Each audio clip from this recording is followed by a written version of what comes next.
नमस्कार, आप देख रहे हैं न्यूज़ 1 इंडिया। आपके साथ में हूं सुरभि तिवारी। तो देवभूमि की शुरुआत देहरादून की खबरों के साथ। त्रिवेंद्र सरकार की किसानों को बड़ी सौगात मिली है। किसानों को 3 से 5 लाख तक का ब्याज रहित ऋण दिया जा रहा है। 25,000 से अधिक किसानों को दिया गया ये लाभ। तो सीएम त्रिवेंद्र सिंह रावत ने किसानों को चेक बांटे हैं। सभी 95 विकास खंडों में ऋण वितरण किया गया है। सीएम त्रिवेंद्र सिंह रावत भी वर्चुअली विकास खंडों से जुड़े हैं। तो समारोह में मंत्री धन सिंह रावत और मेयर सुनील उनियाल शामिल बताए। पंडित दीनदयाल उपाध्याय सहकारिता किसान कल्याण योजना के अंतर्गत ऋण वितरित किया गया। सीएम त्रिवेंद्र सिंह रावत ने पीएम मोदी के नेतृत्व में तारीफ भी की है। तो पीएम मोदी के नेतृत्व की तारीफ करते हुए सीएम त्रिवेंद्र सिंह रावत ने यहाँ पर लोगों से संवाद किया और जिस तरीके से पीएम मोदी देश के लिए काम कर रहे हैं उसको लेकर के तमाम जानकारियां यहाँ सीएम त्रिवेंद्र सिंह रावत ने दी, साथ ही उनकी सराहना भी की है। तो त्रिवेंद्र सरकार ने किसानों को बड़ी सौगात दी है। किसानों को 3 से 5 लाख तक का ब्याज रहित ऋण दिया जा रहा है। पहले तो हम इस सरकार का, मोदी सरकार का बहुत बहुत धन्यवाद अदा करेंगे कि उन्होंने जो है इस स्कीम को लागू किया है और जो है हमें ये एक किसी काम को करने के लिए प्रोत्साहित किया गया है कि आप इस काम को करें। अब 3 लाख का लोन दिया गया है, 0% टैक्स में दिया गया है। किसी बैंक के पास में, कोई स्कीम के पास में कोई ऐसी स्कीम नहीं है कि जो free of cost without interest दे। हम सरकार का सदा ही आभार व्यक्त करेंगे। क्या कुछ करेंगे आप इससे? हम इसके दुग्ध उद्योग लगाएंगे। मेरे पास ऑलरेडी 2 गाय हैं, 4-5 गाय और ला करके हम इसको बढ़ावा देंगे इसको। और तो कुछ क्या कह सकते हैं हम इसके विषय में। अच्छा, कृषि कानून के बारे में जानते हो? जो कृषि कानून है इनका? नहीं, कृषि कानून के बारे में नहीं।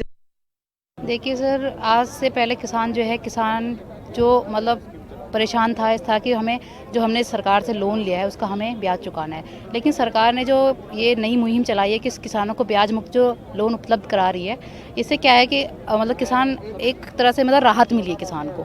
ठीक है, वो अपना स्वरोजगार खोल के अपना दैनिक जीवन को चला सकने में सक्षम है। उसको ये टेंशन नहीं है कि मुझे ये लोन चुकाना है, इसका ब्याज भी चुकाना है। और समय अवधि भी सरकार ने बहुत अच्छी दी है कि 3 साल में हमें ये लोन जो है वापस करना है सरकार को। इसकी मतलब ये कि हम एक इंस्टॉलमेंट बन जाएगी महीने की, वो आपको 3 साल तक लौटाना ही है। इसका आपको कोई ब्याज नहीं देना है। क्या कुछ काम करेंगे आप इससे मैं सोच रही हूँ कि गौ पालन करूँ। हाँ, पिछले 2 वर्षों में हमारे किसानों ने काम किया है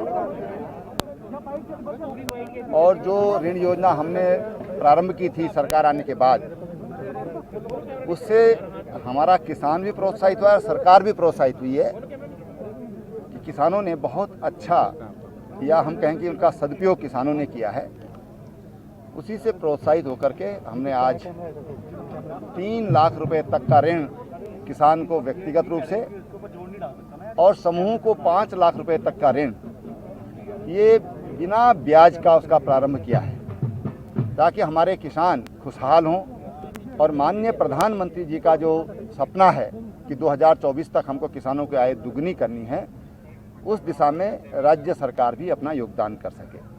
और मुझे पूरा विश्वास है कि हमारे किसान इस ऋण योजना का लाभ लेंगे और राज्य के विकास में अपना योगदान देंगे। सर, आज के जो आपका अभिनंदन नरेंद्र मोदी के नाम बार आया, क्या इसे माना जाए कि 2021 की शुरुआत?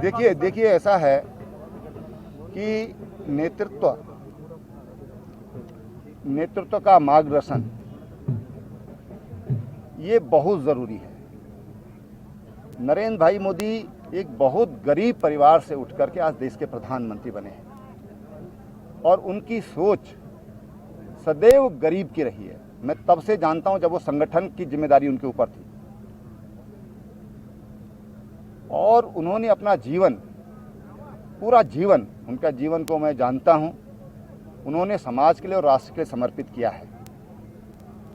और आज नरेंद्र भाई मोदी एक व्यक्ति नहीं है, एक इंस्टीट्यूशन है, वो एक संस्थान है। वो उनके जीवन से और उनकी दिनचर्या से एक एक पल हमारे लिए सीखने के लिए, इसलिए हम प्रधानमंत्री के नाते और उनकी सोच जो है, जो बृहद सोच है उनकी देश को मजबूत करने की, जब उनका उल्लेख करते हैं तो हम किसी व्यक्ति के नाम का उल्लेख नहीं करते। तो वहीं पौड़ी में दीनदयाल उपाध्याय सहकारिता किसान कल्याण योजना का शुभारंभ हुआ और 0% पर मिलेगा 3 से 5 लाख तक का ऋण। 25,000 से ज्यादा किसानों को मिलेगा इसका लाभ। तो 98 लाभार्थियों को वितरित किए गए हैं चेक और ये 98 लाभार्थी बताए जा रहे हैं जिनको इसके दौरान चेक भी वितरित कर दिया गया है। तो किसानों की आय दुगनी करना सरकार का लक्ष्य बताया जा रहा है। 1 करोड़ 41 लाख रुपए के किसानों को चेक बांटे गए हैं ताकि वो इसका लाभ उठा सके। तो 98 ऐसे लाभार्थी बताए जा रहे हैं जिनको ये चेक बांटे गए हैं और उसके बाद से जिन किसानों को ये चेक बांटा गया है, यही उम्मीद लगाई जा रही है कि अब वो इसका इस्तेमाल सही तरीके से करेंगे अपने खेतों में। दीनदयाल उपाध्याय सहकारिता किसान कल्याण योजना के अंतर्गत लगभग 25,000 किसानों को पूरे प्रदेश में 0% ब्याज 0% मुक्त ब्याज पे ऋण वितरित किया गया, जिसमें कि इस पाव ब्लॉक में मैं मातृ सिंह रावत, उपाध्यक्ष राज्य सहकारी संघ की यहाँ पर ड्यूटी लगी और आज यहाँ पर 98 काश्तकारों को जो है ऋण वितरित किया गया और लगभग 1 करोड़ 41 लाख रुपए आज ऋण वितरित किया गया। ये पूरे प्रदेश की ओर जो ये योजना आज प्रदेश के यशस्वी मुख्यमंत्री और इस क्षेत्र के विधायक और प्रदेश के सहकारिता उच्च शिक्षा मंत्री जी ने जो योजना आज पूरे प्रदेश में ये आज चलाई है, इसके लिए पूरे प्रदेश के काश्तकार आज इस सरकार का बहुत बहुत। तो इस पर अधिक जानकारी के लिए मुकेश बछेती संवाददाता पौड़ी से हमारे साथ फोन लाइन पर जुड़ चुके हैं। मुकेश, आपसे जानकारी चाहेंगे कि जिन किसानों को ये ऋण बांटने का काम किया जा रहा है चेक के माध्यम से, इससे कितना फायदा किसानों को पहुंचने वाला है? जी बिल्कुल, बताना चाहूंगा कि जो आज से ये योजना मुख्यमंत्री द्वारा लॉन्च की गई है, इससे पहाड़ी काश्तकारों को बहुत फायदा होने वाला है, क्योंकि जो पहाड़ी काश्तकार है फसलों के नुकसान पर ऋण भरने के लिए ऋण भी नहीं भर पाता था अपनी फसलों का, मगर सरकार द्वारा जो योजना आज से लॉन्च की गई है उससे जो फसलें इनकी बर्बाद होंगी, कुछ फसलें वर्षा ना होने के कारण, कुछ आग लगने के कारण बर्बाद हो जाती है, तो इनको ऋण देने के लिए मजबूर नहीं होना पड़ेगा। जी। और मुकेश, जिन किसानों को ये चेक बांटे गए हैं, किसानों में कैसी खुशी देखी गई? जी बिल्कुल, किसान काफी खुश इन चेकों के वितरण से थे। उन्होंने कहना था कि पिछले लंबे समय से ही ये बैंकों के चक्कर मारते रहते थे, मगर इनको लोन उपलब्ध नहीं हो पाता था, मगर जो आसान बनाया है लोन की प्रक्रिया को सरकार द्वारा, उससे इन्हें काफी लाभ मिलने जा रहा है और कहीं ना कहीं इनकी आय में भी वृद्धि होगी। चलिए ठीक, बहुत शुक्रिया आपका तमाम जानकारी हम तक पहुंचाने के लिए। तो पौड़ी में सीएम त्रिवेंद्र सिंह रावत ने किसानों को नई सौगात दी है और नई और बड़ी सौगात मानी जा रही है। 25,000 से ज्यादा किसानों को इसका लाभ मिलेगा। वहीं 98 ऐसे लाभार्थी बताए जा रहे हैं जिनको ये चेक बांटे गए, तो 0% ब्याज पर ये चेक बांटे गए हैं। उत्तराखंड में 3 अप्रैल से 10वीं और 12वीं की परीक्षाएं शुरू हो जाएंगी। शिक्षा मंत्री अरविंद पांडे ने इस बात की जानकारी दी है। 3 अप्रैल से 25 अप्रैल तक होंगी प्रयोगात्मक परीक्षाएं, तो 4 मई से 22 मई तक होंगी लिखित परीक्षाएं। तो शिक्षा मंत्री की तरफ से ये जानकारी दी गई। 3 अप्रैल से 25 अप्रैल तक प्रयोगात्मक परीक्षाएं होंगी, 4 मई से 22 मई तक लिखित परीक्षाएं ली जाएंगी।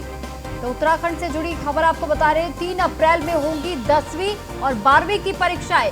शिक्षा मंत्री अरविंद पांडे ने इस बात की घोषणा की है। तो 10वीं और 12वीं के जो छात्र हैं उनके लिए ये बेहद अहम जानकारी कि 3 अप्रैल से परीक्षाओं की शुरुआत हो जाएगी, 4 मई से 22 मई तक होंगी लिखित परीक्षाएं और वहीं 3 अप्रैल से 25 अप्रैल तक प्रयोगात्मक परीक्षाएं होंगे। तो शिक्षा मंत्री अरविंद पांडे ने इस बात की घोषणा की है।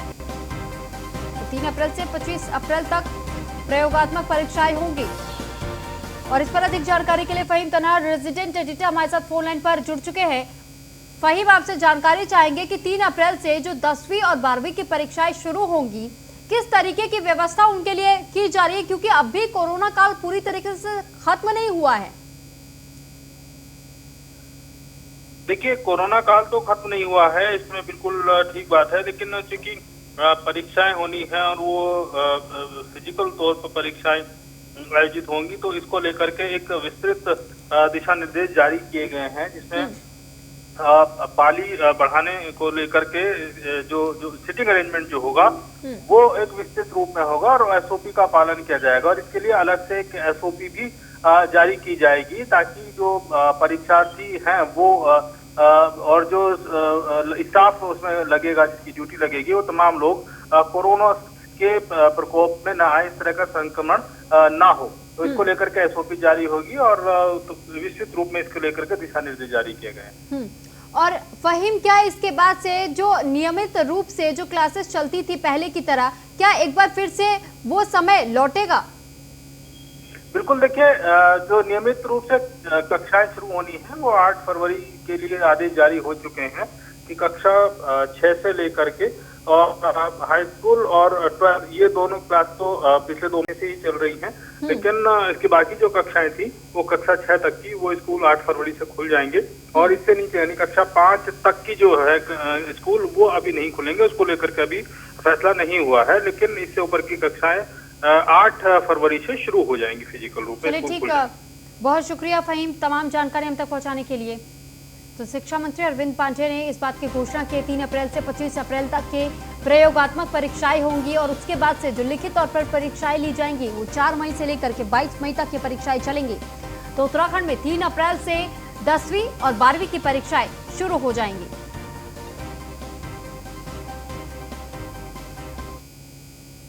वहीं काशीपुर से जुड़ी एक खबर आपको बता दें कि बीजेपी विधायक हरभजन सिंह चीमा का बड़ा बयान सामने आया है। शहर की पुलिस व्यवस्था सही नहीं है, तो ये बड़ा बयान उन्होंने दिया है और हरभजन सिंह चीमा का ये बड़ा बयान माना जा रहा है कि उन्होंने सीधे तौर पर पुलिस पर निशाना साधा और ये कह दिया कि शहर की पुलिस व्यवस्था सही नहीं है, पुलिस अफसर उपद्रवी पर नहीं लगा पाते हैं रोक। तो पुलिस के पास एडवांस वेपन ना होने के कारण शहर में ये उपद्रव होता है। तो एक तरीके से सरकार को भी घेरने की तैयारी, क्योंकि अगर ये सवाल पुलिस पर खड़े किए जा रहे हैं तो जो एडवांस वेपन की बात की गई है ये सीधे तौर पर ये कहना कि उन्हें एडवांस वेपन नहीं दिया जाता, इस वजह से उपद्रव लगातार शहर में देखा जा रहा है। विधायक हरभजन सिंह ने पुलिस पेट्रोलिंग पर भी अहम सवाल खड़े कर दिए हैं और ये बड़ा बयान माना जा रहा है।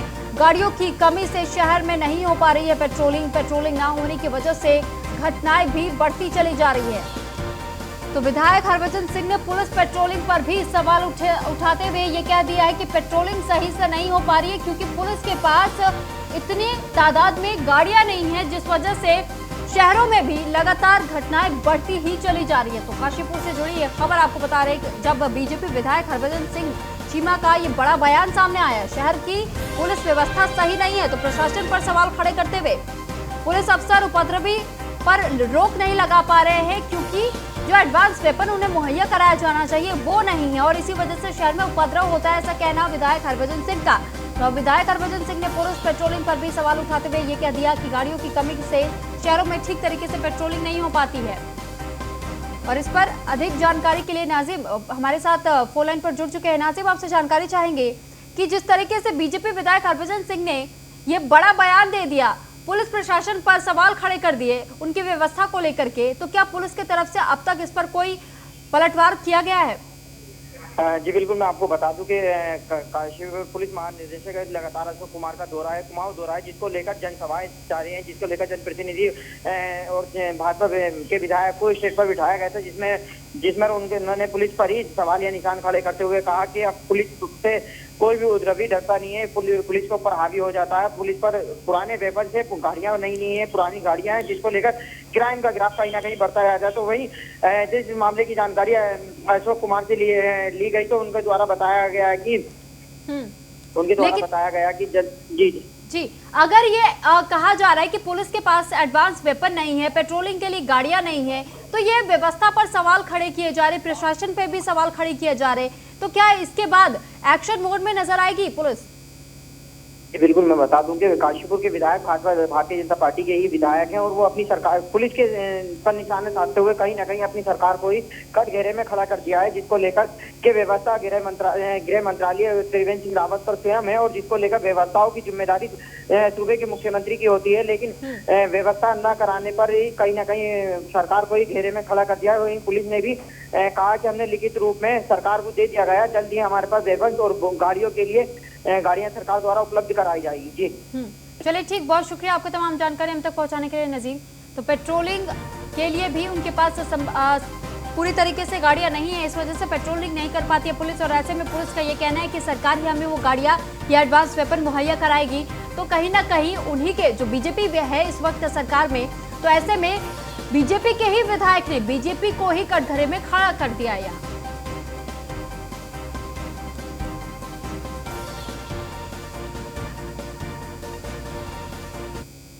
तो रुड़की में सड़कों के हाल बेहद जर्जर अवस्था में नजर आ रहे हैं। राहगीरों को काफी परेशानियों का सामना भी करना पड़ रहा है और साथ ही झबरेड़ा विधानसभा में सड़कों का बेहद खस्ता हाल देखने को मिला।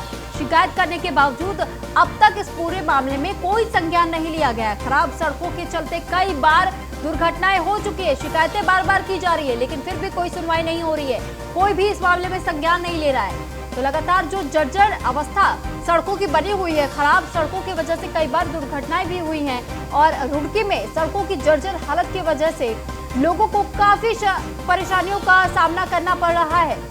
राहगीरों को हो रही है काफी परेशानी। झबरेड़ा विधानसभा में सड़क का खस्ता हाल देखने को मिलता है। शिकायत करने के बावजूद अब तक इस मामले में संज्ञान नहीं लिया गया है। खराब सड़कों के चलते कई बार दुर्घटनाएं हुई हैं, लेकिन बार बार शिकायत की जा रही है लोगों की तरफ से, फिर भी अब तक सड़कों को मरम्मत कराने का काम शुरू नहीं किया गया है। तो एक तरीके से बड़ी लापरवाही यहां पर देखी जा सकती है प्रशासन की तरफ से भी।